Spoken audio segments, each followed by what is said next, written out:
Have you ever built your entire world on a foundation of trust, only to feel the floor beneath you crumble to dust? To realize the person you trusted most was the one holding the hammer? Hello and welcome to Revenge Pains. I'm your host, Serena, and tonight we have a story that stretches back through the centuries, a tale forged in the unforgiving heat of the desert and the cold stone halls of power. It's a story about a man whose world was not just taken from him, but meticulously unwritten, his honor stolen and replaced with a lie. This is the story of Sir Arnaud de Valois, and how he clawed his way back from oblivion not just to reclaim his name, but to rediscover the very soul of his faith. It is the story of the ghost of the Red Eagle. The heat was a physical presence, a weight that settled on the shoulders and clung to the back of the throat. At Casellum Aquili Rubri, the fortress of the Red Eagle, the sun was the first and last enemy of the day. It baked the sandstone battlements to the temperature of a blacksmith's forge and turned the very air into a shimmering haze. For 3 long months, it had been their constant companion in a siege that had bled their supplies and tested the faith of even the most devout. Sir Arnaud de Valois, knight commander of the fortress, stood on the wall, his gaze sweeping over the vast ochre expanse of the desert. Below, the camp of the Saracen army was a sprawling city of tents, a testament to their patience. They knew, as he did, that time was a weapon, and theirs was running out. His surcoat, once a brilliant white emblazoned with the crimson cross of the Knights Hospitaller, was now a uniform of dust and sweat. Yet he stood as immovable as the fortress itself, a figure of stoic calm that his men drew strength from. He moved along the wall, his steps measured, his presence a quiet reassurance to the weary soldiers who manned their posts. He offered a nod here, a quiet word there. He knew their names, their families, their fears. They were his sacred charge, a flock he had sworn to protect with his life. He found his second-in-command, Lothaire de Montfort, overseeing the rationing of the day's water. Lothaire was everything a knight of the order should be, sharp, disciplined, with a strategic mind that had proven invaluable. His blonde hair was cropped short, his face handsome and earnest. He was younger than Arnaud, with an ambition that burned in his eyes, an ambition Arnaud had always believed was for the glory of God and the order. "The cisterns are nearly dry, Commander," Lothaire said, his voice low and practical as Arnaud approached. He gestured to the nearly empty barrel from which a meager cup was being doled out to each man. "We have 3 days, 4 if we cut the ration again, but the men are already on the verge of collapse." Arnaud dipped a finger into the barrel, tasting the water. It was warm and brackish. He looked at the faces of his men, gaunt, bearded, their eyes hollow, but their resolve still firm. His resolve. "We will not cut the ration again," Arnaud said, his voice a low rumble. "A man cannot fight if he cannot stand." "Then what is your command?" Lothaire asked, his gaze steady. He was always the pragmatist, the one who saw the chessboard of their reality with stark clarity. "God has not abandoned us, Lothaire," Arnaud replied, turning his eyes back toward the enemy camp. "He has merely presented us with a trial of our faith. We will not wait for thirst to claim us. We will give our answer on the field." He began to walk, and Lothaire fell into step beside him, their shadows stretching long in the late afternoon sun. This was the rhythm of their command, a partnership forged in the crucible of this remote outpost. Arnaud, the spiritual father, the unwavering rock of faith. Lothaire, the keen-edged sword, the tactical mind. "A sally," Lothaire's voice was laced with concern, but not surprise. He knew Arnaud's mind. "They outnumber us 10 to 1. It would be a final, glorious charge, but a final one nonetheless." "Not a charge," Arnaud corrected, a faint, grim smile touching his lips. "A strike, a serpent's bite in the dark, their main trebuchet. It has pounded our southern wall for a month. Without it, their will to continue this siege may falter. It is their heart, Lothaire. We will cut it out." He trusted Lothaire implicitly. In the quiet of his command tent, he had shared his deepest fears and his most fervent prayers with the man. He saw in him a successor, a knight who embodied the future of the order. Their bond was, to Arnaud, a reflection of the sacred brotherhood that held their world together. His faith was in God, his duty was to the order, and his trust was in his brother knights. This was the world as it should be, a harsh but righteous existence where honor was the only currency that mattered. As he outlined his plan, a small force under the cloak of the new moon to slip through the postern gate and sabotage the siege engine, he watched Latara's face.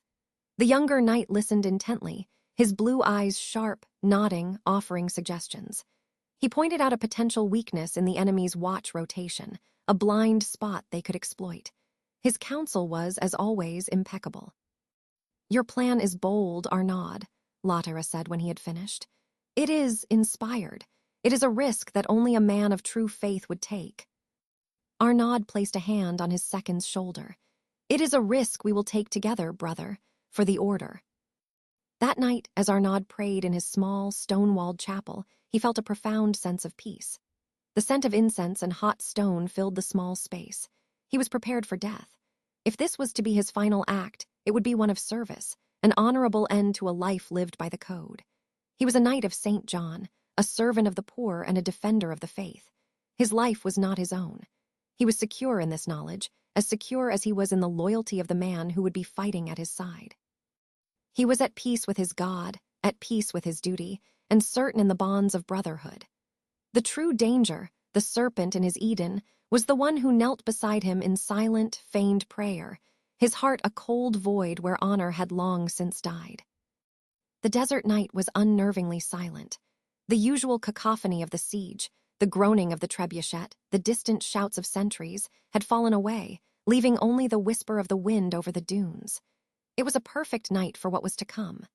Under the sliver of a new moon, Arnaud led 20 of his best men through the narrow postern gate. The air was cool now, a welcome reprieve, but it did little to ease the tension coiling in his gut. Every shadow seemed to move. Every gust of wind sounded like a footstep. Latara was at his side, his movements fluid and silent, a panther in the dark. He had handpicked the other men, vouching for their skill and their courage. 10 were Arnaud's personal guard, men who had served with him for years. The other 10 were Latara's men, younger knights eager to prove their mettle. Arnaud saw nothing amiss. It was a balanced force. They moved like ghosts through the wadis and rock outcroppings that littered the no-man's land between the fortress and the siege lines. The hulking silhouette of the great trebuchet loomed against the star-dusted sky, a sleeping giant. As they drew closer, Arnaud could smell the grease on its timbers and the sweat of the men who guarded it. The plan was working. Latara's intelligence had been perfect. They reached the perimeter of the trebuchet's encampment. A handful of guards huddled around a low-burning fire, their conversation a soft murmur. Arnaud gave the signal, a low whistle like a desert owl. His men fanned out, blades drawn, ready to overwhelm the sentries in a swift, silent rush. But then, something went wrong. As Arnaud prepared to lead the charge, Latara placed a hand on his arm, holding him back for a fraction of a second. "Wait!" Latara whispered. In that single moment of hesitation, Arnaud saw his second-in-command give another signal, not the one they had agreed upon, but a subtle, chilling gesture, a flick of the wrist. Instantly, the night erupted into chaos, but not the chaos Arnaud had expected. Latara's 10 knights did not charge the enemy. They turned, their blades catching the faint starlight, and moved on Arnaud's personal guard. There was no battle cry, only the sickening, muffled sound of steel finding purchase in flesh and mail. The guards, taken completely by surprise, fell without a chance to defend themselves, their expressions of shock and betrayal illuminated for a horrifying instant by the campfire. Arnaud froze, his mind struggling to comprehend the scene. This wasn't a mistake. This was treason. He turned to Latara, his sword half raised, a question dying on his lips. Latara didn't draw his own blade. He simply stood there, his face calm, almost serene in the flickering light. "You, of all people, should understand, Arnaud," Latara said, his voice a quiet, venomous confession that cut deeper than any sword. "The world is changing. Faith is a shield, but ambition is a weapon. Your idealism, your rigid code, it's a weakness. The order needs a leader who can see the world as it is, not as the scriptures say it should be." Arnaud's blood ran cold. "What have you done?" he rasped, his voice thick with disbelief. "I have done what was necessary," Latara answered, his tone conversational as if they were discussing troop rotations. "I have negotiated a truce, a most favorable one. The fortress stands, the order retains control, and our Saracen friends withdraw peacefully. They only asked for one thing in return. He paused, letting the weight of his words settle. A change in leadership. Your life, Arnaud, was the price of peace. Before Arnaud could react, before he could even process the full scope of the betrayal, the ground beneath him gave way. A heavy, coarse net, hidden beneath the sand, sprang up, entangling him in its ropes. He was thrown off balance, stumbling, his sword clattering to the ground. He was trapped, a beast caught in a snare. He looked up from the ground, his heart pounding with a fury and a pain he had never known. He saw Latera standing over him, no longer a brother, but a stranger, a demon wearing a familiar face. The last thing he saw was Latera reaching down, his movements unhurried, and pulling the commander's signet ring from his finger. The silver ring, the symbol of his authority, of his very identity. Then Latera raised the heavy pommel of his sword. Not the blade, Arnaud registered with a strange, distant clarity. He didn't mean to make it a messy affair. He meant to incapacitate, to erase. "You will be a martyr, Arnaud." Latera's voice seemed to come from a great distance. "A hero who died leading a valiant charge. I will see to it your name is honored." The world exploded in a flash of white-hot light as the pommel connected with his temple.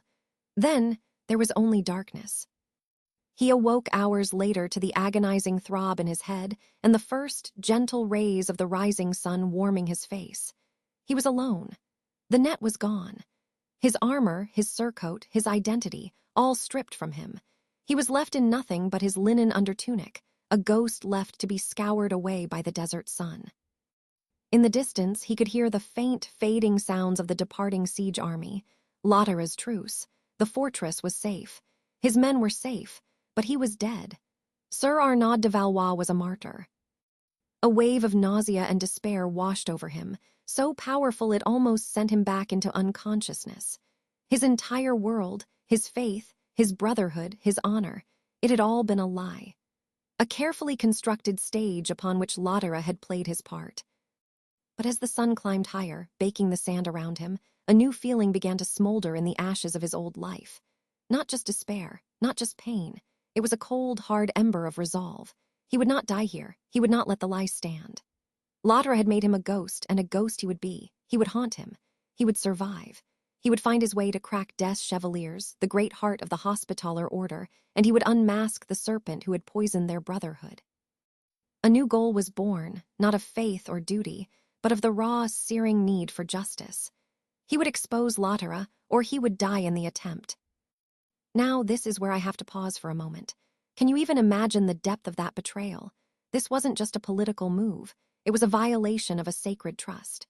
In the world of these knights, the bond of brotherhood was everything. It was their shield against the horrors of war and the loneliness of their duty. Latera didn't just try to end Arnaud's life. He tried to erase his very existence and replace it with a self-serving fiction. He stole his honor, his legacy, his death. And for a man like Arnaud, that was a fate far worse than a simple end on the battlefield. The months that followed were a blur of sun-scorched agony and grim survival. Arnaud, the once proud commander, became a nameless wanderer. He learned the harsh charity of the desert, begging for water at dusty wells and scavenging for food. His skin, once fair, was burned to cracked leather. His hair grew long and matted, his beard tangled and wild. The soft hands of a leader became the calloused claws of a survivor. He looked in a pool of murky water one day and did not recognize the gaunt, haunted face that stared back. The man he had been was gone, buried in the sand outside the walls of his own fortress. All that remained was the ghost, fueled by a single, burning purpose. He avoided the main roads, sticking to the goat tracks and forgotten paths that wound through the stark, beautiful desolation of the Holy Land. He traveled by night, hiding from the sun and from the patrols of knights who would see only a beggar, or worse, a deserter. The name Arnaud de Valois was a death sentence. Finally, after a journey that felt like a lifetime, he reached the environs of Crac des Chevaliers. The fortress was a titan of stone, a mountain carved by the hand of man, rising from the earth as a statement of indomitable will. It was the heart of his world, the center of his faith, and now he was an outcast at its gates. He found his way to a small, dusty village that huddled in the shadow of the great castle, a place teeming with merchants, pilgrims, and off-duty soldiers. He took shelter in the back of a stable, exchanging labor for a bit of bread and a place to sleep in the hay. It was here, in a noisy, smoke-filled tavern, that he felt the first true pinch of Latara's power. He sat in a dark corner, nursing a cup of watered wine, listening. The tavern was filled with knights and sergeants of the order, their voices loud and confident, and they were all talking about one man. To Latara de Montfort, one night, a young man with an arrogant tilt to his head toasted, raising his goblet high. The hero of the Red Eagle. A chorus of cheers echoed through the room. Arnaud's hands tightened around his cup, his knuckles white. "I heard the tale from a man who was there," another soldier said, leaning in conspiratorially. "He said Commander de Valois, may he rest in peace, was a good man, a pious man, but too cautious. The siege was lost. It was Latara who saw the only path to victory. He convinced de Valois to approve the sally, and then he led the charge himself after the commander fell in the first moments of battle." Arnaud felt a cold dread seep into his bones. It was a lie, a brilliant, perfect lie. It didn't just erase Arnaud's true fate, it subtly diminished him, painting him as a noble but flawed leader whose death had paved the way for a true hero. "And what a hero," the first knight boomed. "He not only saved the fortress, but has since proven himself a true visionary. Did you hear his proposal at the last chapter meeting? To increase the tithes on the local villages to fund a new campaign. A bold move, a necessary one. The old guard would have debated it for years." The conversation continued, a litany of Latara's accomplishments. He had used the political capital from his manufactured victory to climb the ranks with astonishing speed. He had allies, powerful ones. He was a respected voice on the chapter, the governing council of the order. He was pushing for aggressive, politically motivated policies that Arnaud, with his belief in protecting the local populace, would have vehemently opposed. Latara wasn't just a traitor. He was reshaping the order in his own ambitious, ruthless image. Arnaud sat there, a ghost in the corner, listening as the man who had destroyed him was being canonized. The sheer scale of the challenge crashed down upon him. It was no longer a simple matter of showing up and telling the truth. Who would believe him? A ragged, half-starved madman claiming to be a commander long thought dead? Or the celebrated, influential hero who had witnesses and a compelling story? His word against Latara's, it was nothing, a whisper against a hurricane. He looked at his reflection in the dregs of his wine. He saw a broken man. The whispers in the tavern were not just about Latara, they were the sound of his own legacy being buried under a mountain of lies. He now understood that this was not a battle for his own honor anymore. Latara's ambition was a cancer, and it was spreading through the veins of the order. To expose him, he would need more than his word. He would need undeniable, irrefutable proof. And in that moment, sitting in the shadows of the castle he once called home, he had no idea where to even begin to look. The fortress of lies Latara had built seemed utterly impenetrable. Arnaud's despair was a suffocating shroud. He was trapped in a nightmare of his own making, a ghost haunting the edges of a world that no longer had a place for him. He spent his days in grueling, anonymous labor and his nights in fitful, tormented sleep. The path to justice seemed not just blocked, but entirely erased. He considered giving up, letting the desert claim him, letting Latara have his victory. But the ember of resolve, though faint, still glowed. To surrender would be to validate the betrayal, to let the lie become the truth. His aimless wandering for work led him away from the immediate shadow of the crack and into the small, outlying communities that depended on it for protection. It was in one such village, a small enclave of Syriac Christians nestled in a surprisingly green valley, that his journey took a turn he could never have anticipated. He found work with a stonemason, a quiet, elderly man named Yosef, who asked for no name and offered a fair wage of bread and figs. The people of the village were kind but wary. They carried a heavy burden, one that Arnaud began to see in the weary lines on their faces and the guarded nature of their conversations. They were being systematically impoverished. The local hospitaller official, a brutish sergeant named Gilbert who had been appointed to oversee the region's tithes, was bleeding them dry. He imposed arbitrary fines, confiscated livestock for imagined infractions, and demanded a share of every merchant's transaction. He was a petty tyrant, ruling his small fiefdom with fear. Arnaud, listening to the hushed complaints in the evenings, saw a reflection of his own plight. It was the same injustice, the same abuse of power, just on a smaller scale. Latera had stolen his command through lies. Gilbert was stealing this village's livelihood through extortion. The same poison was at work. One evening, Yousef's daughter, a fiercely intelligent young woman named Alara, approached him as he sat carving a piece of scrap stone. "You are not who you seem," she said, her dark eyes searching his face. "You carry yourself like a soldier, a commander." Arnaud's heart seized, but he kept his expression neutral. "I am a laborer." "A laborer does not have hands that, though calloused, were clearly once used to holding a sword, not a chisel," she countered. "And a laborer does not watch Sergeant Gilbert's men with such calculation. You are measuring them. You are planning." Her perception was unnerving.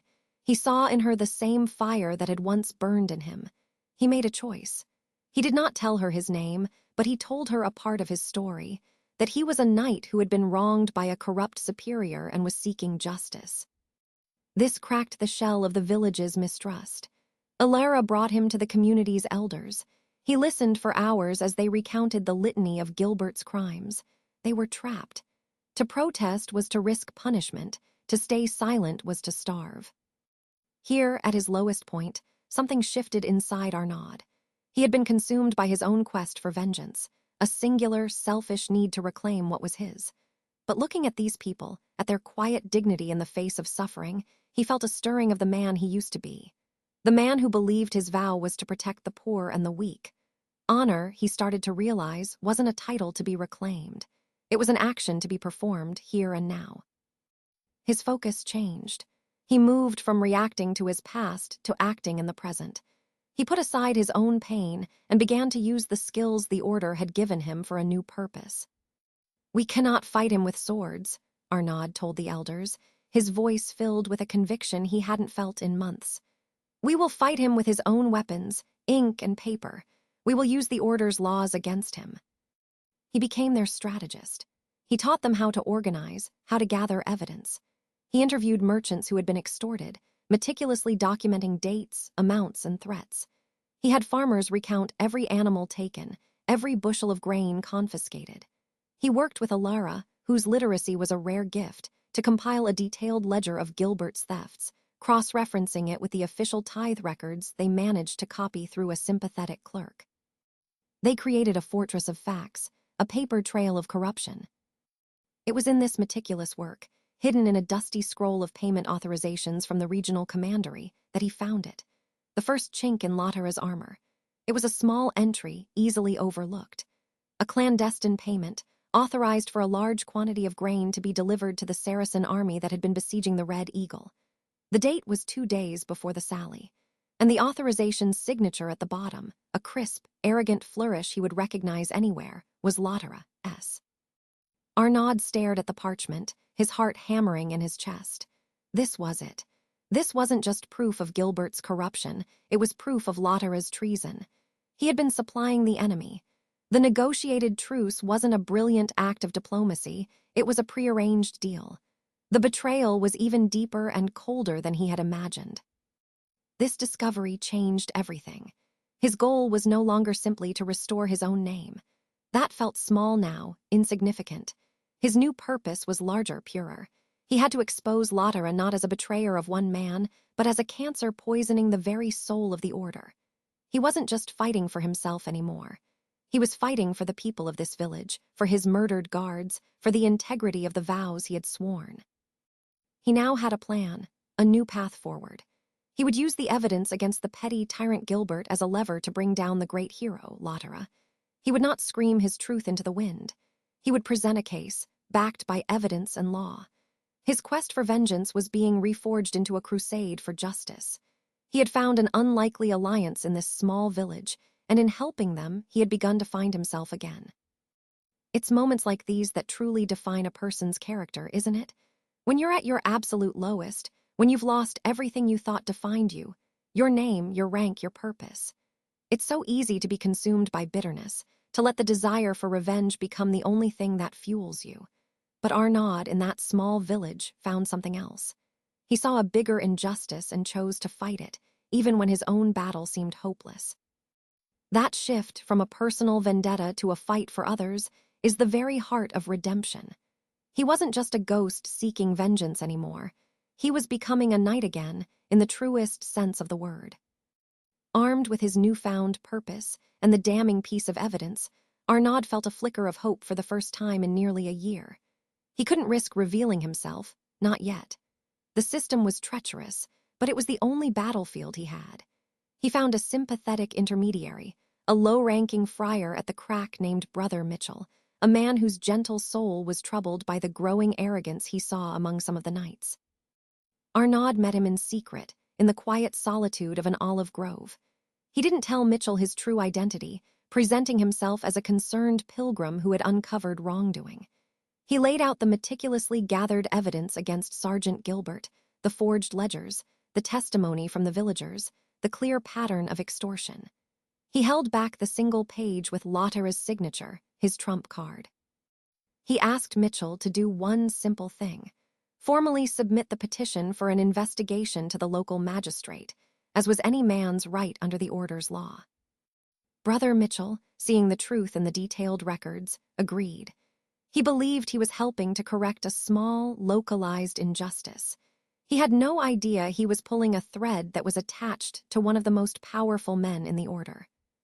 The petition was submitted, and for a week there was silence. Then, the net tightened with breathtaking speed and brutality. Lotterer de Montfort, now a commander of significant influence, was paranoid. He maintained a network of informants, and the news of an official inquiry into one of his appointments, especially one that touched upon financial matters in the region of his former command, reached him almost immediately. He could not afford any scrutiny. A single loose stone could bring his entire fortress of lies crashing down. His response was not that of a man seeking truth, but of a tyrant crushing dissent. The investigation was quashed before it could even begin. The magistrate who had accepted the petition was abruptly reassigned to a remote outpost on the Armenian frontier, a clear and public punishment. Brother Mitchell, the gentle friar, was accused of insubordination and meddling in affairs beyond his station. He was packed off to a penitential monastery in the Cypriot Mountains, a sentence of isolation and silence. But Lotterer didn't stop there. He sent a squad of armed sergeants to the Syriac village. They didn't need to use their swords. Their presence was enough. They rode through the single dusty street, their faces grim, their message clear. The villagers who had given testimony were visited one by one. Their homes were searched, their already meager grain stores were inspected and further depleted. No one was harmed physically, but the psychological blow was devastating. They were intimidated back into silence, their brief flicker of hope extinguished. Arnaud, watching from a hidden vantage point in the hills above the village, felt a cold, helpless rage. He had tried to use the system, and the system had been turned against him and the innocent people he was trying to protect. Lotterer was sending a message directly to the anonymous troublemaker he now knew was moving against him. The message was unequivocal: I am in control. The laws you believe in, the justice you seek, the order you serve, they all serve me now. It was a devastating blow. Yosef and Alara found him that evening, their faces etched with fear and defeat. He is too powerful, the old stonemason said, his voice a dry whisper. We have awoken a dragon. Arnaud knew he was right. Lotterer's extreme, surgical reaction was all the confirmation he needed. He was guilty, and he was terrified of being exposed. This pinch point was intensely personal. It proved that Lotterer's power was not just an abstract political influence. It was an overwhelming, suffocating force that could reach down and crush anyone who dared to question it. Arnaud was no longer just fighting a reputation. He was fighting a man who controlled the very levers of justice he needed to operate. His strategy had failed. Working through the lower levels of the system was impossible. Any attempt would be smothered by Lotterer's influence. There was only one path left, a path of terrifying risk. He couldn't go around Lotterer's power or chip away at it from below. He had to go over it. He had to go for the highest authority in the land. He had to find a way to stand before the Grand Master and the entire chapter general and make his accusation directly. It was a move that would mean revealing himself, sacrificing his anonymity. It would be his first and final gambit. Either he would be vindicated, or he would be arrested as a deserter and executed on the spot. The ghost would finally have to step into the light. The decision was made. There could be no more hiding in the shadows. All other avenues were closed, blocked by the wall of Lotera's power and influence.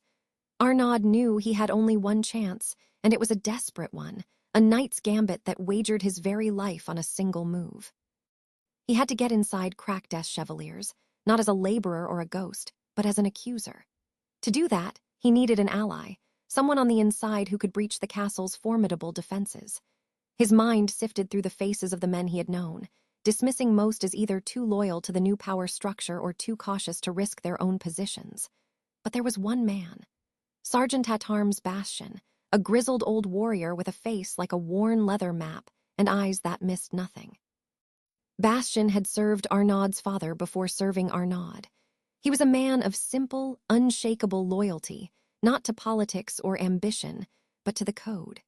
He had always harbored a quiet distrust of Lotera's smooth charisma, a fact Arnaud had noted but never acted upon. Finding Bastian was a risk in itself. Arnaud used the last of his meager savings to bribe a stable boy to deliver a message, a small, crudely carved wooden eagle, the symbol of his old command, delivered to the sergeant's barracks. It was a signal only Bastian would understand.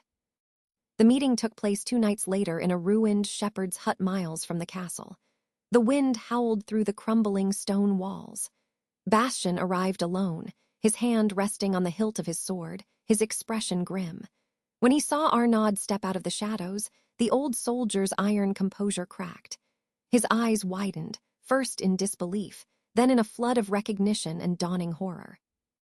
"My lord Arnaud," Bastian whispered, as if seeing a spirit. We mourned you. We buried an empty casket in your honor." "The honor was a lie, old friend," Arnaud said, his voice rough from disuse. He told Bastian everything. The betrayal, the abandoned desert, Lotera's ascension, the fortress of lies.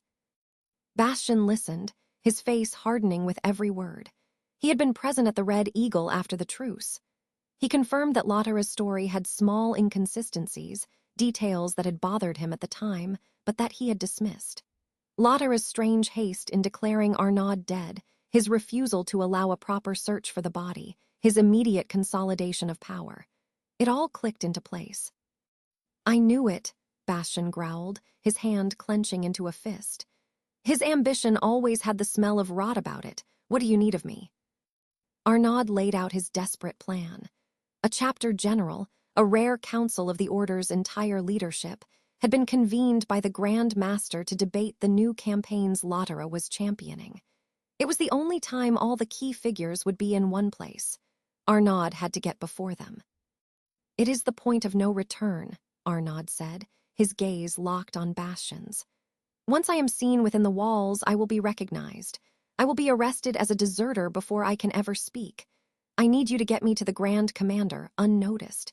He is a man of the law. He, above all others, is bound by the Order's constitution."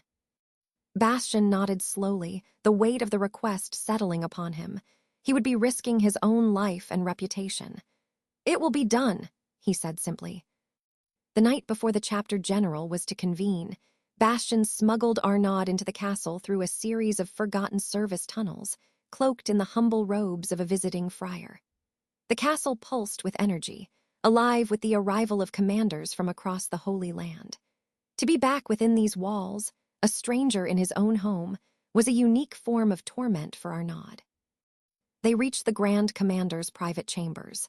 The man, Sir Guillaume de Chateauneuf, was old, his face a mask of stern piety, a man known for his rigid, unbending adherence to the law. He was said to have a heart made of stone and a mind as sharp as a razor. He was feared, but he was respected. When Arnaud entered, casting aside his hood, the Grand Commander's eyes narrowed, but he showed no shock. He simply stared, his gaze piercing. "Sir Arnaud de Valois," Guillaume said, his voice dry as dust, "you are supposed to be dead." I am, my lord, Arnaud replied, his own voice steady despite the hammering in his chest.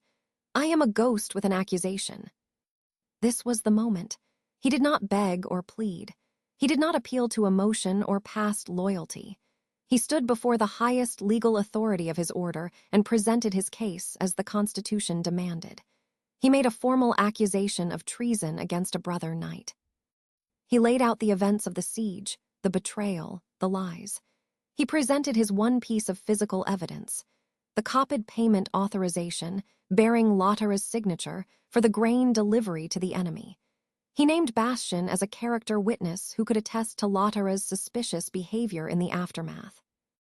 Guillaume listened in absolute silence, his fingers steepled before him. His face was unreadable, a stone tablet. When Arnaud finished, the old man did not speak for a long time. The silence stretched, thick with tension. Arnaud's life hung in that silence. Finally, the Grand Commander spoke. The laws of the Order are clear, he said, his voice resonating with absolute authority. Any knight, regardless of rank or station, has the right to bring a formal charge against another, and the accused has the right to face his accuser before his peers. The evidence you present is thin, Sir Arnaud. Your witness is a non-commissioned soldier.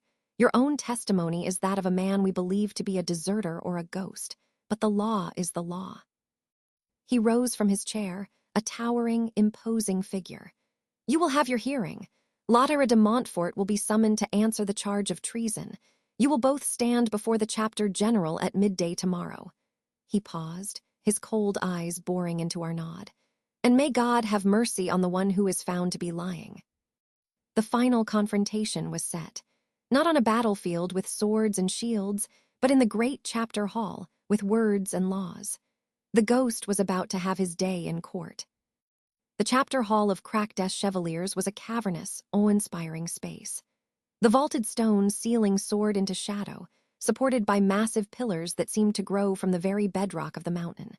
Torches hissed in iron sconces along the walls, casting long, dancing shadows that played tricks on the eye. The air was thick with the scent of beeswax, old stone, and the palpable weight of tension. Here sat the assembled leadership of the Knights Hospitaller, a sea of grim, weathered faces, men who had commanded castles and led armies.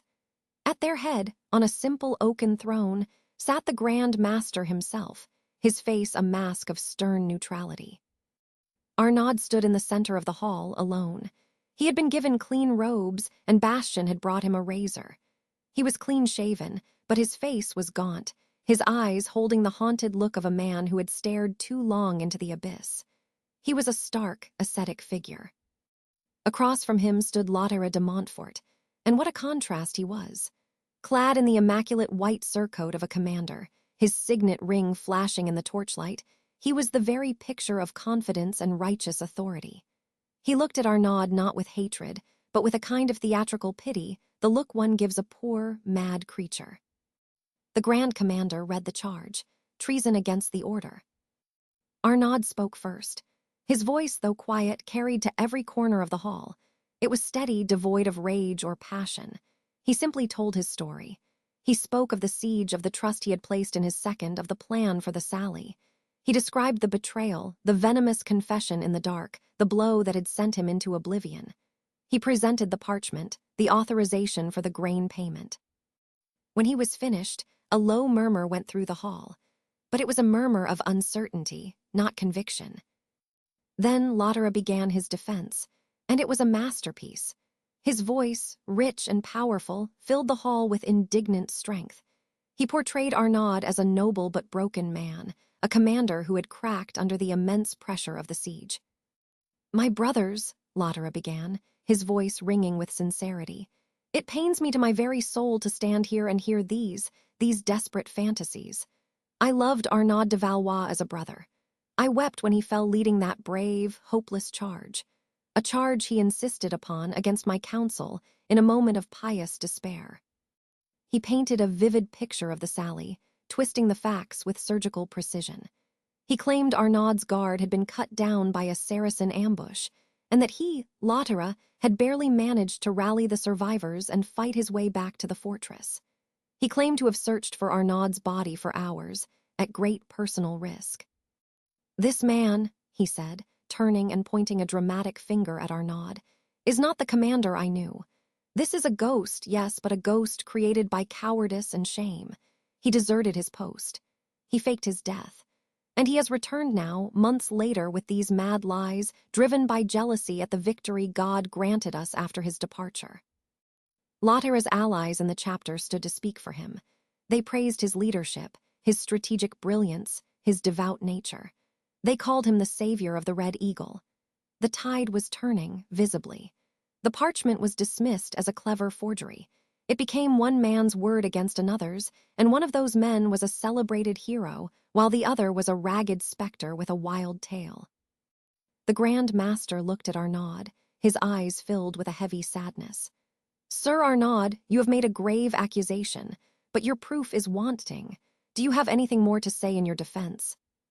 This was the moment, the ultimate test of Arnaud's journey. The old Arnaud would have drawn a sword. He would have let rage consume him, but he was not that man anymore. He had learned that true strength was not in the force of a blow, but in the conviction of the soul. He did not look at Lotera. He looked at the faces of his brother knights, the men sitting in judgment. "I have no more evidence," he said, his voice calm.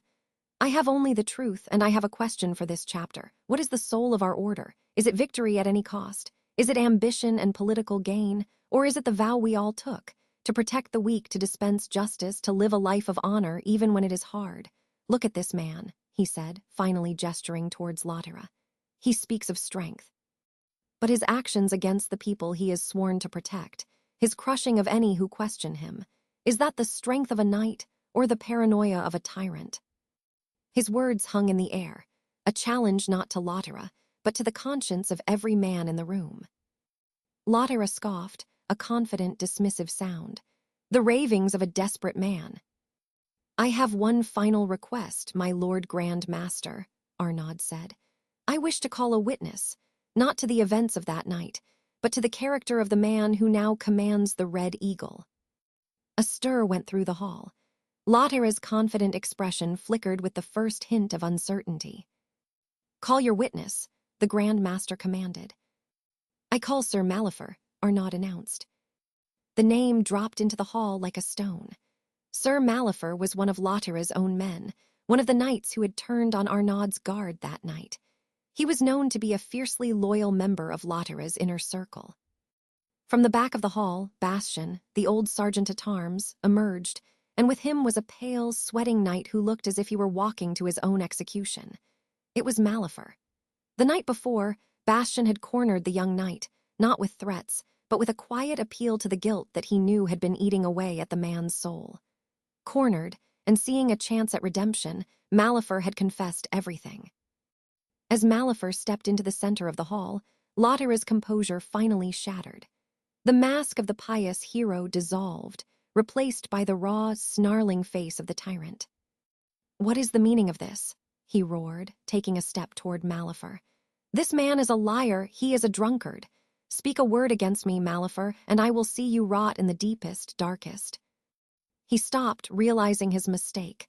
The entire chapter hall was staring at him. His furious, panicked threats, his arrogant rage, it was all there for them to see. In that moment, his own words condemned him more than any testimony could. He was not a leader.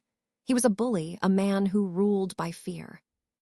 Malefer, trembling but resolute, looked at the Grand Master. "It is all true," he said, his voice cracking. "Everything Sir Arnaud said. We were ordered to eliminate his guard. We were told it was for the good of the order. Lotera struck him down. He left him for dead. He made a deal with the enemy."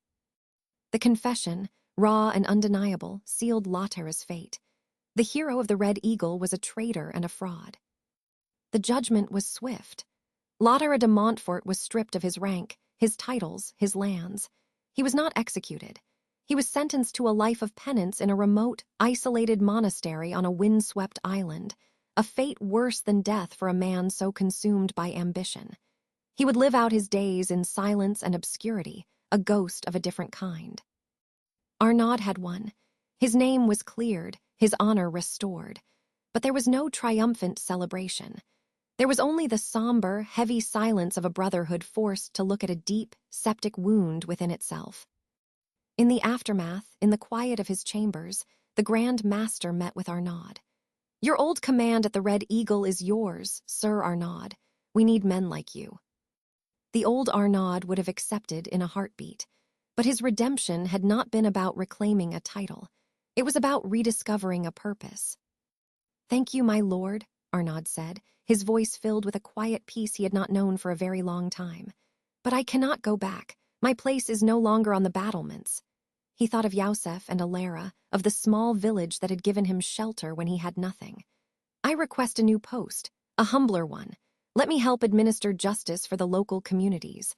Let me be their shield, not just with a sword, but with the law. Let me protect our people not just from our enemies, but from ourselves." The Grand Master looked at him, a glimmer of profound respect in his old eyes. He nodded. "So be it." Arnaud de Valois walked out of Crac des Chevaliers not as a commander, but as a simple knight. He had lost a fortress but had found his faith again, not a faith of dogma and ritual, but a living, breathing faith built on action, service, and justice. He had walked through the fires of betrayal and emerged not burned, but forged anew. The ghost was finally at peace, his redemption complete. Arnaud's journey shows us something profound about the nature of revenge and healing. He began by seeking to reclaim what was stolen from him, his name, his honor. But his true victory, his redemption, came when he let go of his own pain to fight for others. He realized that true honor isn't something you wear like a title. It's something you build every day through your actions. He had to lose his world to find his soul. What would you have done in his position? When the very system you believe in is turned against you, do you abandon it, or do you fight to make it what it's supposed to be? It's a question that echoes through the ages. Let me know your thoughts in the comments below. Thank you for joining me on Revenge Pains. I'm Serena, and I hope you found a measure of peace in this story of justice found in the most unexpected of places.